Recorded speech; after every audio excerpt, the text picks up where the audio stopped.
Hello and welcome to Just One More Watch. Welcome today to my review of the Nodus Avalon, my first encounter with the brand. But before I get onto that, a little bit of a plug for Scottish watches. If you like your watch content with a Scottish accent, and who can blame you if you do, may I recommend that you check out the scottishwatches.co.uk website and podcast. I will leave a link to that one in the description of the video. You may see a familiar face there on podcast number 32. I had a great time chatting to Rick and Rikki from Scottish Watches about all things horological. They've also done a couple of podcasts with Adrian from Bark and Jack as well. So if you think you can handle not one, not two, but three Scottish guys talking rubbish about watches for nearly an hour, check out the podcast. All right, on to the matter at hand, the Nodus Avalon. Now, Nodus, how long do you think they've been making watches? 10 years? 5 years perhaps? Nope, only 2 years. Nodus celebrated their 2-year anniversary about a month ago. Now that means that they've been making watches for less time than I've been making videos. I think they have got quite a remarkable brand identity and reputation for a company that is only 2 years old. Now I've been chatting to Wes, one of the two owners of Nodus, for about 6 months trying to organise a review of one of their watches. So I'm delighted to say that I was able to get my hands on one of their Avalons. It's been on a bit of a tour around the world and it finished up here in Sydney. Now Nodus, I think, are interesting for a number of different reasons. Original designs and designed in the USA, and also, for me at least, they push into that next bracket. You certainly wouldn't describe the watches or the prices that they charge for them as entry level. This Avalon comes in at just over $600. So I'm really interested and a little bit excited to get into the watch today and see what it is about Nodus that can command that price tag, just pushing them up over the $500 US. Let's flip the camera and get into it. Apologies for the shameless self-promotion in the introduction there. I had to get up so bloody early to speak to those two guys that I want to make sure that everybody listens to that podcast, so it was worth my while. But back to the Avalon. So what are we going to do today? We're going to have a good look at this watch to see where the money goes. This one on the stainless steel bezel is $625 US. On the color matched matte ceramic bezel insert, it's $650. That's what I've got in the box today. So we're going to be looking very closely at the watch to see where your money has gone. I've looked at a bunch of fantastic watches at or around $300 US, approximately half the price of this Avalon, which are the Grand Odyssey 2, the Helm Trilogy, Phoebus PY007, etc, etc. What are you getting here that they don't give you? What sets this watch apart and justifies its price tag? Well, we've got a nice little packaging arrangement for a start. Little Nodus branded fabric watch roll, always nice to see these. You get a Nodus branded polishing cloth, enough spare links so that this watch will comfortably fit, I would say, an 8 or 8.5 inch wrist, and you get a regulation chart. 4-position time regulator. Not a lot of other companies at or around this price even go to the trouble of regulating the movements in the watch. I've got a movement accuracy report coming up to show you later on, and you can tell this one's regulated. It's very good. And there is the watch. Now I said 8.5 inch wrist, quite a big watch. I think this is one for the big guys today or guys who like larger styled watches. Let's get into it.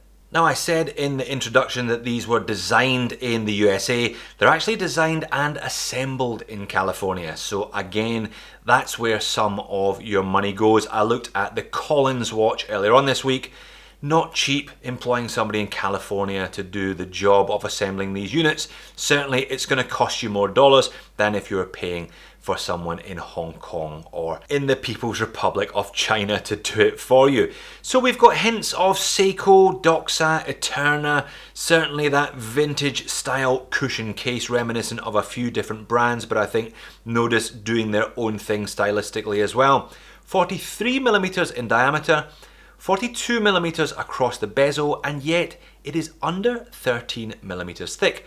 We've got a Miyota 9039 in here, and that goes some way to helping the slimness on wrist.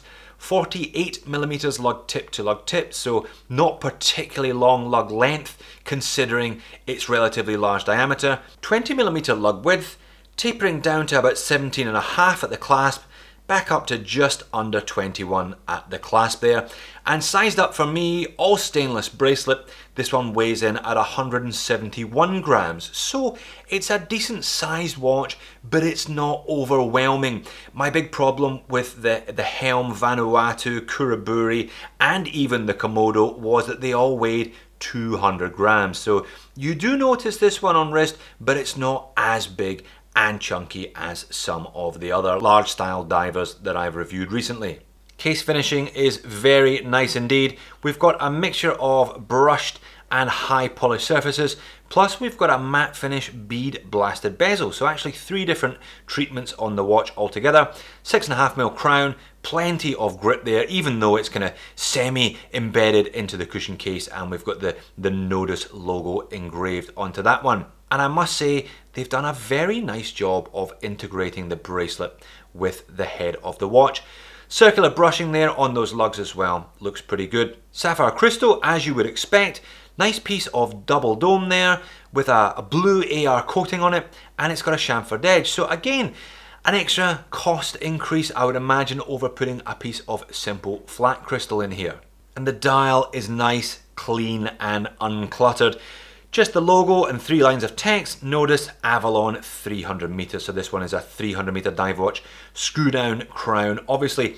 Applied indices, kind of wedge shaped indices, and we've got recesses in the rehaut dial there with the chapter ring. So there's certainly some visual interest here, quite a bit of depth. Again, they've managed to factor quite a bit of depth into the dial of a watch that doesn't exceed 13mm in thickness, so quite a feat there. I do like these kind of semi-sword, semi-paddle shaped hands. I think they're nicely in proportion with the watch. And you've got that interesting vintage style paddle second hand.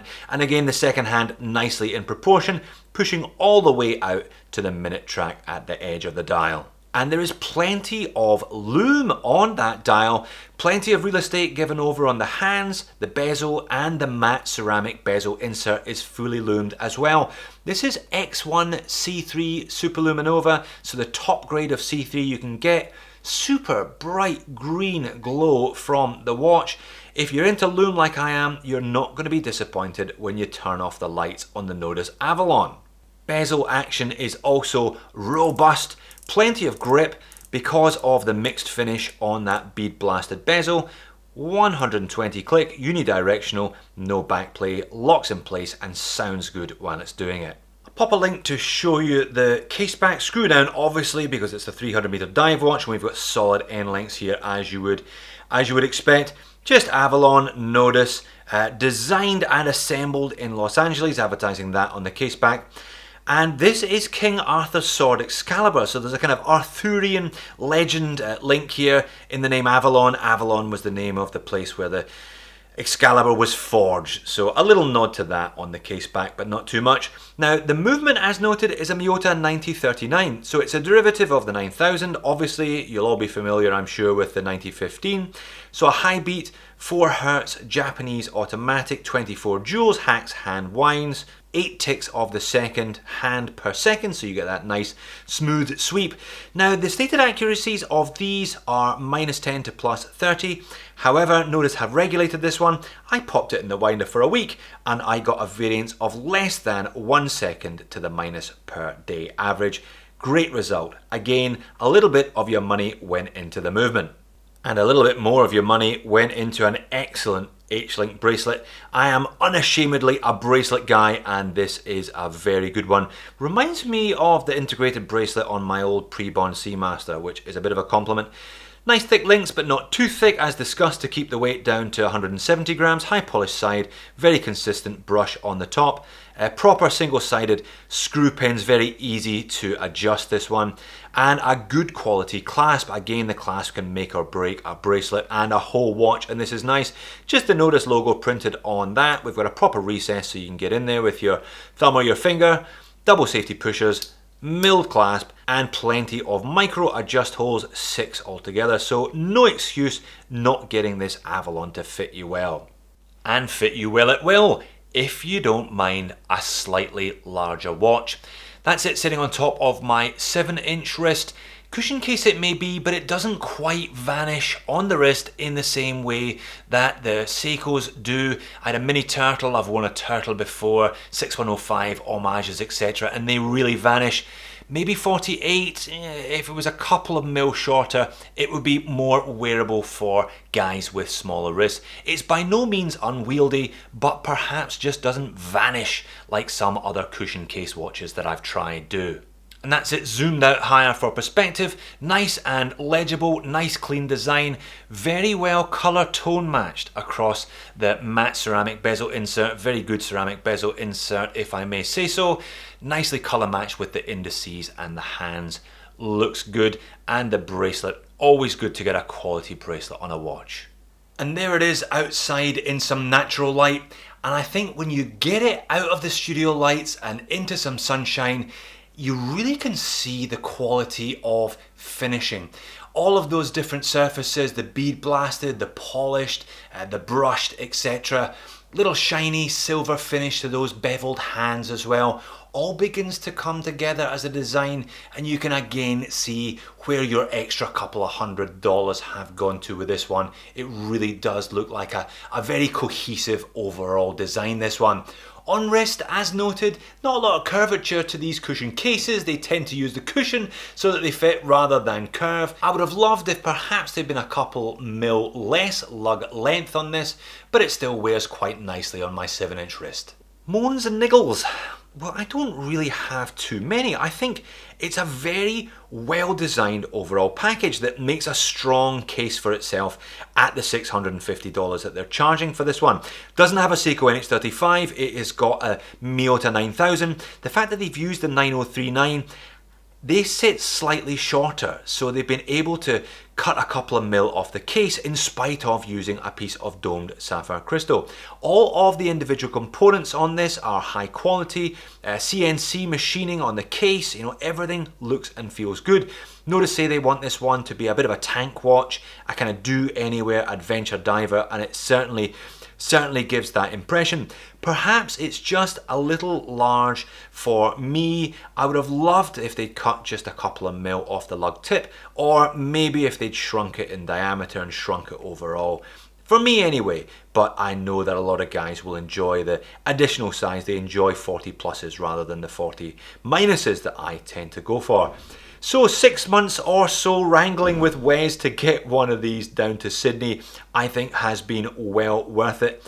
I'm mightily impressed with what I've seen. I know they have got the retrospect and a whole bunch of new models coming out. I'd be very interested to get a hold of one or two of them in the weeks and months to come. But Nodus number 1, certainly worth my while getting one in for review, and I think certainly worth paying a little bit more for. So there you have it then, my first encounter with the brand Nodus, and hopefully not my last. A very nicely designed, nicely detailed and nicely machine manufactured and put together watch.